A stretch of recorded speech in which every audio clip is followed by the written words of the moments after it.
L'histoire de l'humanité n'est pas seulement celle d'un cerveau devenu plus grand ou d'outils de plus en plus sophistiqués. C'est aussi l'histoire d'un ralentissement. À un moment clé de notre évolution, le développement humain a cessé de suivre le rythme rapide et rigide de celui des autres primates. L'être humain est devenu, d'un point de vue biologique, un adulte qui n'a jamais tout à fait cessé d'être un enfant. Cette particularité porte un nom, la néothénie. Elle désigne la conservation, à l'âge adulte, de traits normalement associés à la jeunesse.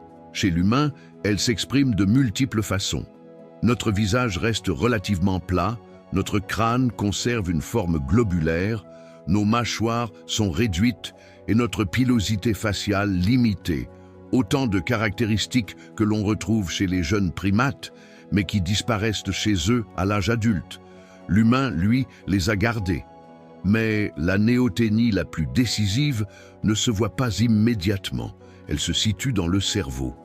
À la naissance, le cerveau humain est remarquablement immature. Il continue à se structurer longtemps après l'enfance et même après la puberté. Cette lenteur n'est pas un défaut, mais une opportunité. Elle maintient une plasticité neuronale exceptionnelle, permettant l'apprentissage du langage, l'acquisition de normes sociales complexes et l'adaptation à des environnements très différents. Là où d'autres espèces naissent avec des comportements largement prédéterminés, l'humain naît inachevé. Cette incomplétude a un coût. L'enfance humaine est la plus longue du règne animal. Pendant de nombreuses années, l'enfant dépend entièrement du groupe pour sa survie. Pourtant, ce coût a été compensé par un gain évolutif majeur, la culture. Grâce à une enfance prolongée, les savoirs, les techniques et les valeurs ont pu être transmis, enrichis et accumulés d'une génération à l'autre. L'évolution biologique s'est ainsi trouvée relayée, puis amplifiée par une évolution culturelle. La néothénie a également façonné notre comportement. Des traits comme le jeu, la curiosité, l'empathie ou le besoin de lien social, typiques des jeunes mammifères, ne disparaissent jamais complètement chez l'adulte humain.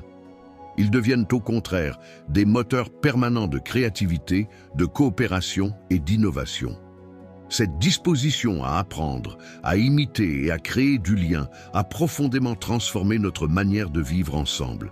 Il est probable que la néothénie humaine n'ait pas été sélectionnée directement, mais qu'elle soit apparue comme un effet secondaire de la sélection pour la tolérance sociale, la coopération et l'intelligence.